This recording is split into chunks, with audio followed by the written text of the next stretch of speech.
रब इश्रह ली सदरी व यस्सिर ली अमरी वहलुल उक़्दतम मिन लिसानी यफ़क़हू क़ौली। अस्सलाम वालेकुम, डॉक्टर सनिया Bashir here, consultant diabetologist and CEO of diabetes टेलीकेयर।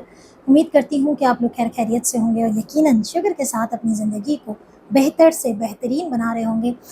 जब बात आती है शुगर की और जब बात आती है कि इंसान बहुत सारे ज़िंदगी में ओकेशंस आते हैं, फेस्टिवल्स आते हैं, और जहाँ तक फेस्टिवल की बात है तो इस वक्त हमारे करीब ईद उल फितर का त्यौहार है। और अक्सर हमने ये ऑब्ज़र्व किया है कि त्योहारों के बाद जो है वो शुगर बढ़ जाती है। क्या वजह होती है? बहुत समझाने के बावजूद लोग परहेज़ नहीं कर पाते और कहते हैं कि मैडम ईद का मौका है और ईद के मौके पे तो सब चलता है। तो देखिए, हम ईद के मौके पे आपको हरगिज़ ये नहीं कह रहे कि आप कोई ऐसा खाना खाएँ कि जिससे आपको ऐसा लगे कि ईद आपके लिए नहीं है। तो हम जो आज आपके साथ वीडियो में डिस्कस कर रहे हैं वो ईद का डिलीशियस सा नाश्ता, कि ईद पे शुगर के मरीज़ों के लिए ब्रेकफ़ास्ट कैसा होना चाहिए। लेकिन यहाँ एक बात मैं बताती चलूँ कि बहुत सारे लोग ये भी कंप्लेन करते हैं कि मैडम हम अपने लिए अलग से तो नहीं बना सकते। तो आप बिल्कुल अपने लिए अलग से ना बनाएं, आप अपने घर वालों के लिए ही ऐसा ब्रेकफ़ास्ट प्लान करें जो कि आपके लिए भी हेल्दी हो और आपके घर वालों के लिए। तो देखते हैं कि हम आपके लिए ईद के ब्रेकफ़ास्ट मेन्यू में क्या लेकर आए हैं। देखते रहिए हमारी ईद एंड डायबिटीज़ की सीरीज़, जिसमें हमने बहुत सारी वीडियोज़ अपलोड किए हैं सिर्फ़ और सिर्फ आपके लिए।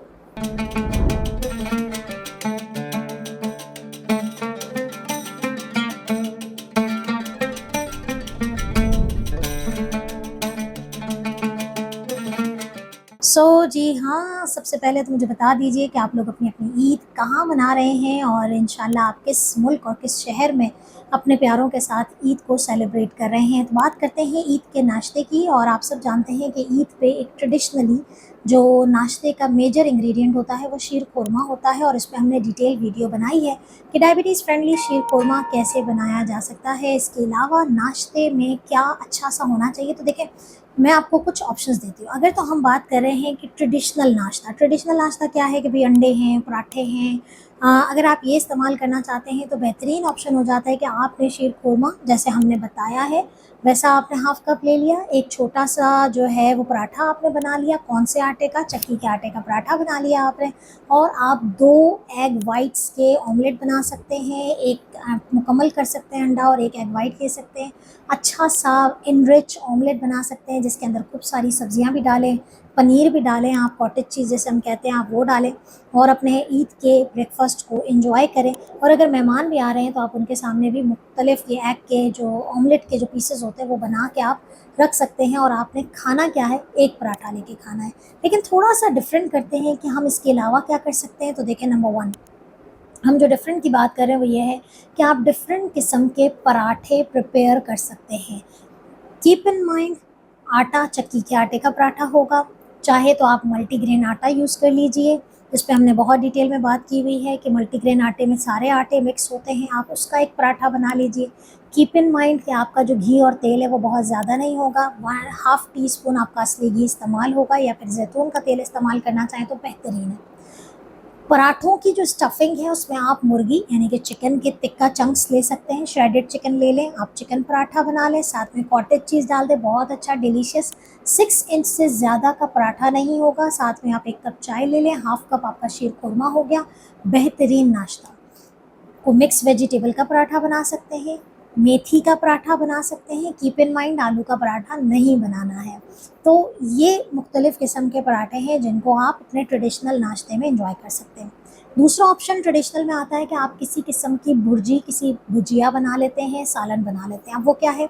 अगेन, रोटी आपकी 6 इंच से ज़्यादा नहीं होगी। इसके साथ आप चने का सालन, 1 प्याली आप चने का सालन बना लीजिए। 1 रोटी पराठा हो गया, एक आपकी चने की प्याली हो गई, 1 कप चाय हो गया। कीप इन माइंड, शीर खुरमा अगर आप पी रहे हैं, दूध की क्वांटिटी चाय और शीर खुरमा दोनों में मिला के 1 कप के इक्वल होगी। आप लोग जो मुझे फॉलो करते हैं उन सबको पता है। इसके अलावा आप छोले के अलावा कीमा बना सकते हैं, बेहतरीन है। अंडे का खगीना जिसे हम कहते हैं, जिसमें बहुत सारी सब्जियां डाल के अंडे का कीमा बनता है, वो बना सकते हैं आप। इसके अलावा आप कोई भी गोश्त या मुर्गी का सालन भी प्रिपेयर कर सकते हैं अपने ब्रेकफास्ट को एनरिच करने के लिए। या अगर आपके घर पे कोई मेहमान आया और आप उनको नाश्ता सर्व कर रहे हैं तो आपको पता होना चाहिए कि आपने नाश्ते में इसमें से क्या खाना है। थोड़ा-सा फैंटेसी कॉन्टिनेंटल की तरफ चले जाते हैं तो उसमें क्या है, उसमें अवॉइड ये करना है कि please please please bread, double रोटी ये सुबह के नाश्ते में ना खाएँ, ठीक है। हाँ, अगर बहुत ज़्यादा ऑप्शन है तो आपके पास मल्टीग्रेन ब्रेड है, आपके पास सारडो ब्रेड मिलती है, अब पाकिस्तान में हर जगह पे ये वाली ब्रेड मिल रही है। अच्छा, सारडो ब्रेड पे भी मैंने इंशाल्लाह वीडियो बनानी है, देखते रहिएगा, तो इंशाल्लाह हम उस पे भी बनाएंगे। तो वो इस्तेमाल कर सकते हैं, लेकिन नॉट मोर देन 2 पीसेस, ठीक है, कीप इन माइंड। कॉन्टिनेंटल नाश्ते में आपके पास ब्रेड एंड एग आ जाता है, आपने अंडा ले लिया, उबला हुआ अंडा ले लिया, ऑमलेट ले लिया, हाफ फ्राई ले लिया, घी तेल कम इस्तेमाल होगा। थोड़ा सा और इसको अच्छा करते हैं, आप ओट मील ले सकते हैं। तलबीना की रेसिपी मैंने आप लोगों के साथ शेयर की थी, तलबीना आप बनाएं, साथ में 2 बॉयल एग ले लें, बहुत ज़बरदस्त नाश्ता होता है, ये बना सकते हैं। इसके अलावा अवॉइड करना है बेक आइटम के कोई। अच्छा, इस ईद पे चूँकि मीठी ईद है, सेवइयों का इस्तेमाल अलग से हो रहा होता है, केक और मिठाइयाँ बहुत ज़्यादा आ रही होती हैं, और ये सबसे बड़ी रीज़न बनती है आपके नाश्ते में। जो आप लोगों से मिलने जा रहे हैं, वहाँ पर आप मिठाई खा लेते हैं, वहाँ पर आप केक खा लेते हैं, वहाँ पर आप जो है वो कोल्ड ड्रिंक्स पी लेते हैं। थोड़ा सा अवॉइड ये करें। आई नो मुश्किल होता है, लेकिन आपके जो ईद ब्रेकफास्ट में लोगों से जो मिलना है, उसमें कोशिश करें कि आप पानी का इस्तेमाल अच्छा रखें, और इन चीज़ों को सिर्फ आप एक बाइट ले लें, अगर बहुत ही ज़्यादा नामुमकिन है लोगों से बचना।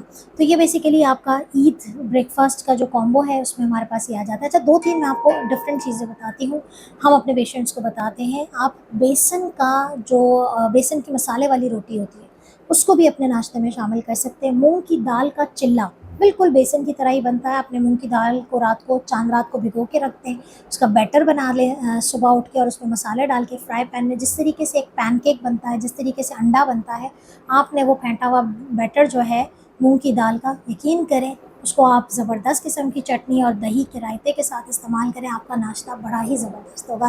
तो ये तो ऑप्शंस हैं नाश्ते के। बस नाश्ते में यही ख्याल रखना है कि आपने कोल्ड ड्रिंक्स नहीं पीनी है, आपने जो है वो पानी का इस्तेमाल ज़्यादा करना है, और मिठाइयाँ और केक का इस्तेमाल नहीं करना है। मैं उम्मीद करती हूँ कि ये ईद का नाश्ता आप सब लोगों के लिए एक बेहतरीन चॉइस होगा। खुद भी सेहतमंद रहिए और अपने घर वालों को भी सेहतमंद रखें। मेरी और मेरी पूरी टीम की तरफ से आप सब लोगों को ईद की बहुत बहुत मुबारकबाद।